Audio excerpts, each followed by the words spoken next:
So hello guys, स्वागत है आप सभी का एक बार फिर से मेरे इस चैनल सुपर नट में। तो जैसा कि तुम लोग सभी जानते ही हो कि कॉमिक बुक हिस्ट्री के अंदर हमें काफ़ी सारे स्टूपिडली ओवर पावर्ड किस्म के सुपर हीरोज़ देखने को मिले हैं। बट कॉमिक बुक में काफ़ी बार जो है हमें सुपर हीरो के कुछ ईविल वर्जन्स भी देखने को मिलते हैं, जो काफ़ी ज़्यादा जो है उन्हें ओवर पावर्ड दिखाते हैं। और सुपर विलन्स बैटलाइन के सेकंड एपिसोड में आज मैं दो काफ़ी ज़्यादा अमेजिंग किस्म के सुपर हीरोज़ के कह सकते हो कि ईविल काउंटर पार्ट्स को आपस में कंपेयर करने वाला हूँ। ईविल वर्जन्स को आपस में कंपेयर करूंगा। आज के इस वीडियो में हम लोग कंपेयर करने वाले हैं Marvel comics Death Seed seed Sentry को सुपर बॉय प्राइम के अगेंस्ट, और जानेंगे कि इन दो कैरेक्टर्स में से कौन ज़्यादा पावरफुल है, इन दो ईविल कैरेक्टर्स में से ज़्यादा पावरफुल निकल के कौन आता है। सो अब without wasting any more time चलिए शुरू कर लेते हैं आज के इस अमेजिंग वीडियो को।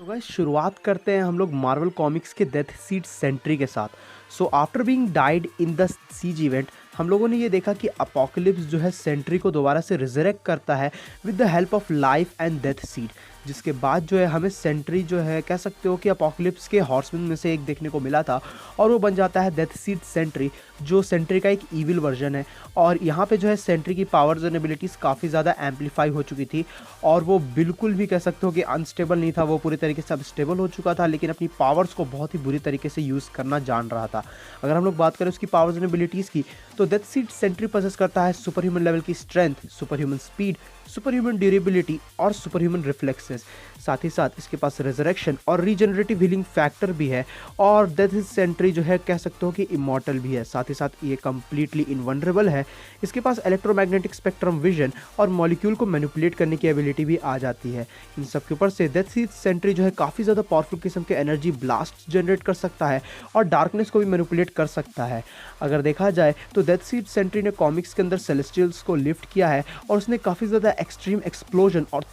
थॉर के जो है सबसे ज़्यादा पावरफुल लाइटनिंग ब्लास्ट को भी सर्वाइव किया है। अगर देखा जाए तो डेथ सीड सेंट्री की बात की जाए तो कॉमिक्स में एक बार जो है उसके फेस को पूरे तरीके से रिप ऑफ कर दिया गया था, बट उसके बावजूद भी उसने अपने फेस को बस कुछ सेकंड्स में ही दोबारा से रिजरेक्ट कर लिया। साथ ही साथ स्पेस एंड टाइम को भी जो है हमारा डेथ सीड सेंट्री अपने स्पीड की मदद से जो है बेंड कर चुका है। यानी कि उसकी स्पीड ही इतनी ज़्यादा इनक्रेडिबल किस्म की निकल के आती है कि वो स्पेस और टाइम के बैरियर तक को बेंड कर दे, और इससे थॉर जो गॉड ऑफ थंडर है वो भी काफ़ी ज़्यादा हैरान हो चुका था, काफ़ी ज़्यादा डर गया था। अगर देखा जाए तो डेथ सीड सेंट्री ने काफ़ी ज़्यादा बुरे तरीके से, मतलब लिटरली काफ़ी बुरी तरीके से थॉर को डिफीट किया था, और इन सब के ऊपर से वो अपने आँख से जो है काफ़ी ज़्यादा पावरफुल किस्म के टेंटिकल्स भी निकाल सकता है, जिस तरह की चीज़ें जो है हमें सिमिलर वॉइड करते हुए नज़र आया है, जो सेंट्री का एक डार्क काउंटर पार्ट है। तो अगर ओवरऑल देखा जाए तो डेथ सीड सेंट्री जो है कह सकते हो कि एक बहुत ही ज़्यादा पावरफुल वर्जन है सेंट्री का, जहाँ यहाँ सेंट्री जो है अपनी पावर्स एंड एबिलिटीज़ को बिल्कुल भी होल्ड बैक नहीं करता है। वो अपनी पावर्स एंड एबिलिटीज़ को पूरे तरीके से कैरेक्टर्स के ऊपर यूज़ कर सकता है,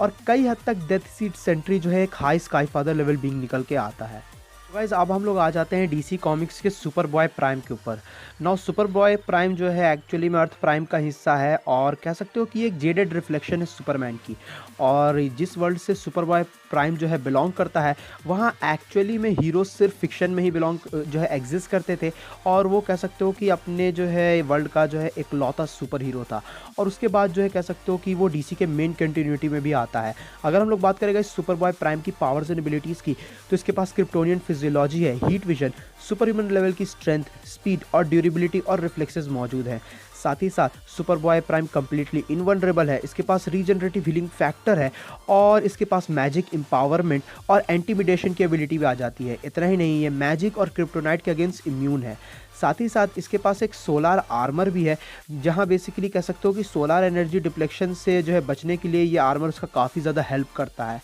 अगर देखा जाए तो सुपर बॉय प्राइम बहुत ही ज़्यादा स्ट्रॉन्ग है, मतलब लिटरली काफ़ी ज़्यादा स्ट्रॉन्ग है, जहां इसने अपने पंचेस से ही पोस्ट क्राइसिस की कंटिन्यूटी को ब्रेक कर दिया था। इन सब के ऊपर से प्री क्राइसिस मॉडू भी जो है कह सकते हो कि सुपर बॉय प्राइम को जो है होल्ड नहीं कर पाया था अपने मैजिक की मदद से, जहां प्री क्राइसिस मॉडरू जो है कह सकते हो कि one of the most powerful magicians में से एक निकल के आता है, जो कई हद तक टाइम और रियलिटी को बेंड कर सकता था, लेकिन इसके बावजूद भी वो सुपर बॉय प्राइम के सामने टिक नहीं पाया। इन सब के ऊपर से कह सकते हो कि एक बार हमें कॉमिक्स में ये देखने को मिलता है कि सुपर बॉय प्राइम की जो है ब्लैक लैंटर्न ड्रिंक को पजेस कर लेता है, और उसके मदद से जो है वो डेथ को भी मैनिपुलेट कर सकता था, लेकिन ये परमानेंट बेसिस पे नहीं हुआ था। इन सब के अलावा सुपर बॉय प्राइम इतना ज़्यादा स्ट्रॉन्ग है कि एक बार टाइटन्स के साथ फाइट के दौरान जो है टाइटन्स ने एंड में जो है जाके सुपर बॉय प्राइम को जो है सॉर्स वॉल के साथ जोड़ दिया, ताकि वो वहाँ से बाहर ना आ सके। और सॉर्स वॉल जो है एक आउटरवर्सल रेजिस्टेंस है, तो जिस वजह से तुम अंदाज़ा लगा सकते हो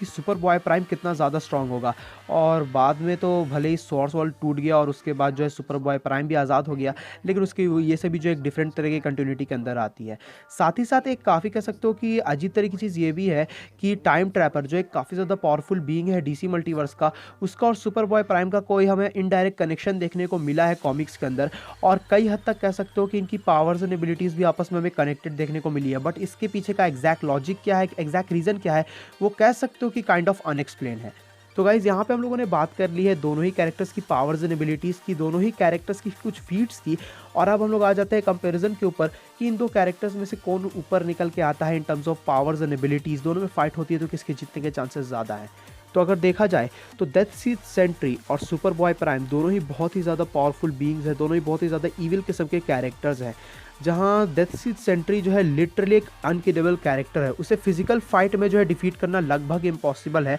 और अगर ये दो कैरेक्टर्स आमने सामने आते हैं तो सुपर बॉय प्राइम और डेथ सीड सेंट्री दोनों ही फिजिकली बहुत ही ज़्यादा स्ट्रॉन्ग निकल के आते हैं। साथ ही साथ काफ़ी सारे अलग अलग ऐसे भी कह सकते हो कि टर्म्स एंड कंडीशन है जिसमें जो है दोनों ही कैरेक्टर्स एक दूसरे को मात दे सकते हैं। तो अगर ओवरऑल देखा जाए तो अगर इन दो कैरेक्टर्स के बीच में फिजिकल फाइट होती है तो वहाँ पे ये कहना सच में काफ़ी ज़्यादा मुश्किल होगा कि दोनों में से कौन ज़्यादा स्ट्रॉन्ग है, क्योंकि दोनों की जो फिजिकल स्ट्रेंथ है वो कई हद तक जो है इक्वल हमें देखने को मिली है। लेकिन अगर हम लोग आ जाए पावर्स एंड एबिलिटीज़ के ऊपर तो स्लाइटली चांसेस मुझे ऐसे लग रहे हैं कि सुपर बॉय प्राइम जो है डेथ सीड सेंट्री से हमें ज़्यादा पावरफुल देखने को मिला है, क्योंकि अगर देखा जाए तो उसके पास जो है मैजिक इम्यूनिटी और क्रिप्टोनाइट इम्यूनिटी तो मौजूद है ही है, बस सोलर एनर्जी डिप्लेक्शन से उसे थोड़ा बहुत जो है कह सकते हो कि नुकसान होता है, बट वो भी जो है वो कंट्रोल कर सकता है with the help of his solar armour. तो अगर देखा जाए तो सुपर बॉय प्राइम ने इतने ज़्यादा पावरफुल बीइंग से फाइट की है जिसके सामने डेथ सीड सेंट्री मोस्ट प्रोबेबली टिक नहीं सकता था। और एक चीज़ ये भी निकल के आती है, एक minus point Death seed Sentry के पास ये भी है